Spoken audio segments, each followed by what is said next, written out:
वसुदेवसुतं देवं कंसचाणूरमर्दनं देवकी परमानन्दं कृष्णं वन्दे जगद्गुरुं। श्रीकृष्णं वन्दे जगद्गुरुं। श्रीकृष्णं वन्दे जगद्गुरुं। आज एकादशी का दिन था। भक्त दंपति नियम था एकादशी का व्रत रखना और दिन भर भक्त भजन के अतिरिक्त दूसरा कोई कार्य न करना। अतः आज नित्य कर्म से निवृत्त होकर दोनों पति पत्नी भजन में संलग्न हो गए। परंतु माणिक बाई का शरीर आज कुछ अस्वस्थ था। उसे साधारण ज्वर हो गया था। फिर भी वह शरीर का कुछ भी ख्याल न कर पति के साथ भजन करने में ही लीन थी। भजन करते करते सायंकाल हो गया। भक्तराज भजन बंद करके स्नान करने के लिए दामोदर कुंड पर आए। स्नान समाप्त कर उन्होंने समीपवर्ती उद्यान से फूल और तुलसी दल लिया और उसके बाद वह घर की ओर चल पड़े। उनके मुख से हरे कृष्ण कृष्ण कृष्ण हरे हरे की ध्वनि अबाध गति से हो रही थी। रास्ते में जाते समय अकस्मात भक्तराज जय श्री कृष्ण की आवाज़ उनके कानों में पड़ी। उन्होंने उत्तर दिया, जय श्री कृष्ण भगत। भक्तराज, मैं आपसे कुछ विनती करना चाहता हूँ।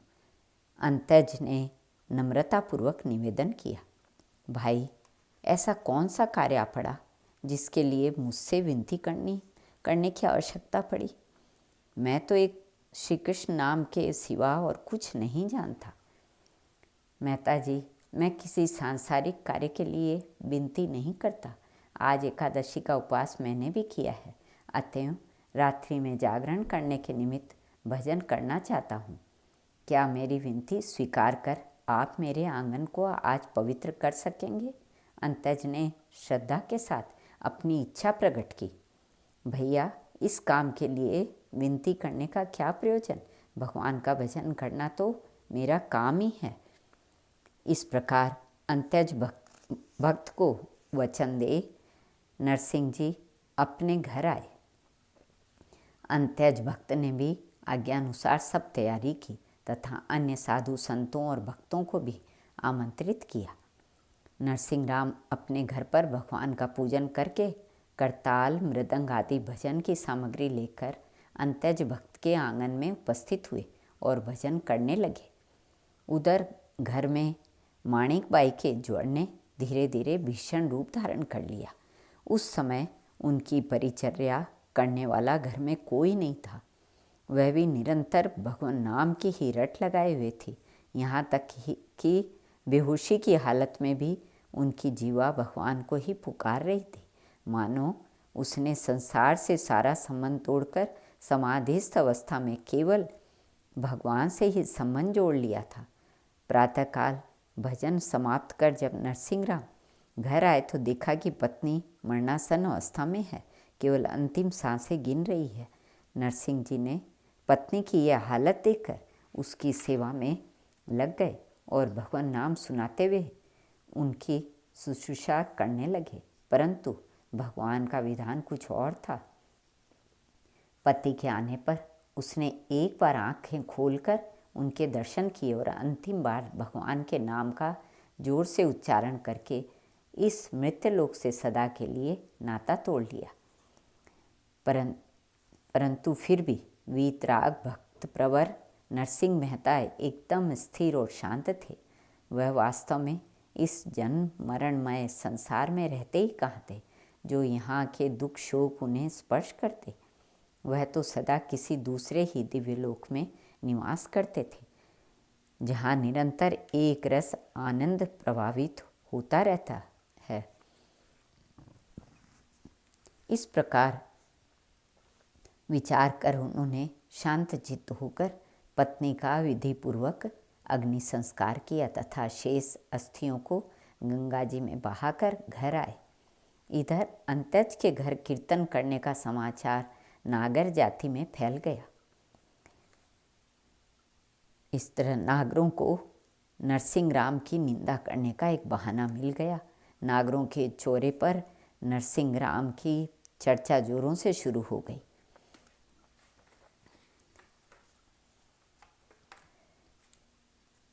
उपस्थित सभी जाति नेता इस बात पर सहमत हो गए। सब ने एक निश्चय किया कि आज से नरसिंह मेहता जातिच्युत समझा जाए और उसके साथ खान पान आदि व्यवहार बंद कर दिया जाए। दूसरे दिन कृष्ण राय नामक एक नागर की माता के एकादशा श्राद्ध के निमित्त जाति भोज था। जाति भर के अबाल वृद्ध सब लोग निमंत्रित किए गए थे। केवल बहिष्कृत होने के कारण नरसिंह मेहता को निमंत्रण नहीं दिया गया था। संध्या समय कृष्ण राय के घर सभी नगर एकत्र हुए और भोजन के लिए पंक्ति लगाकर बैठे। भक्तराज नरसिंह राम को संभवतः अभी इस बात का पता भी नहीं था कि मैं जातिच्युत किया गया हूँ। उन्हें कहाँ फुर्सत थी जो इस ओर वह ध्यान देते। भगवान अपना अपमान तो सह लेते हैं उन्होंने, परंतु भक्तों का अपमान कदापि नहीं सह सकते। उन्होंने नागरों को भी भक्तराज के अपमान का बदला देना उचित समझा। उन्होंने तुरंत अपनी विचित्र माया फैलाई।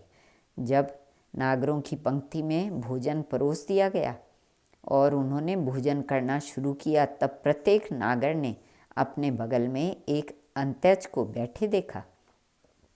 इस दृश्य को देखकर सभी नागर बड़े आश्चर्य में पड़ गए और भोजन छोड़कर भागने लगे। जाति अंगुआ सारंगधर ने चिंतित होकर कहा, अनंतराय, गजब हो गया। इस अंत्यजों के साथ भोजन करके तो आज सभी पाप के भागी हो गए। अब क्या किया जाए? हम लोगों को तो गंगा स्नान करके प्रायश्चित करना पड़ेगा। इस तरह पाप छूटने का कोई और उपाय है? सारंगधर जी, भक्त नरसिंह राम को जातिच्युत करने का यह परिणाम मालूम होता है। अब तो अपने किए का हमें फल भोगना ही पड़ेगा। तो क्या यह सब उसी जादूगर के हथकंडे हैं? सारंगधर ने उत्सुकतापूर्वक पूछा। नहीं भाई, ऐसी बात नहीं है। नरसिंह राम भगवान श्री कृष्ण के एक निष्ठ सच्चे भक्त हैं। प्रायश्चित द्वारा हम अन्य पापों को कदाचित छूट सकते हैं, परंतु एक सच्चे भक्त के प्रति किए गए अपराध रूप पाप से गंगा स्नान करने या अन्य प्रायश्चित करने से कदापि हमें मुक्ति नहीं मिल सकती। यह मेरी बात पर किंचित भी विश्वास हो तो शीघ्र उन वीतराग महात्मा के चरणों में प्रणाम करके उनसे क्षमा याचना करो तथा उन्हें जाति में मिलाकर अपने साथ भोजन कराओ। हमारे अपराध का यही प्रायश्चित है। अनंतराय ने स्पष्ट रूप में सुना दिया। अनंतराय नरसिंह राम के मामा लगते थे।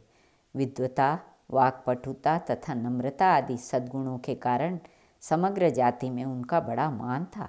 अतः जाति के सब लोगों को उनके वचनों पर विश्वास हो गया। जाति के 2-4 प्रतिष्ठित पुरुष उसी समय नरसिंह राम के घर गए। उस समय नरसिंह राम भगवान को नैवेद्य समर्पित कर रहे थे। आगंतुक जाति नेताओं ने उन्हें वंदना करके क्षमा याचना की तथा जाति भोज में सम्मिलित होने की प्रार्थना की। भाइयों, आप इतनी विनय क्यों कर रहे हैं? ऐसी प्रार्थना तो भगवान से ही करनी उचित है। मैं तो आप लोगों का एक तुच्छ सेवक हूँ। मेरे अंदर कोई विशेषता नहीं है।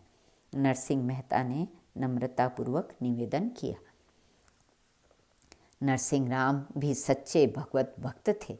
उन्होंने तुरंत जाति भोज में सम्मिलित होने को स्वीकार कर लिया। जब नरसिंह राम भी जाकर पंक्ति में बैठ गए, तब पहले का दृश्य दूर हो गया और सब लोगों ने प्रसन्नतापूर्वक भोजन किया। इस प्रकार भगवत भजन के प्रभाव से नरसिंह राम जाति बहिष्कार की विपत्ति से बच गए और उनके विरोधियों को नीचा देखना पड़ा। श्री कृष्णार्पणमस्तु।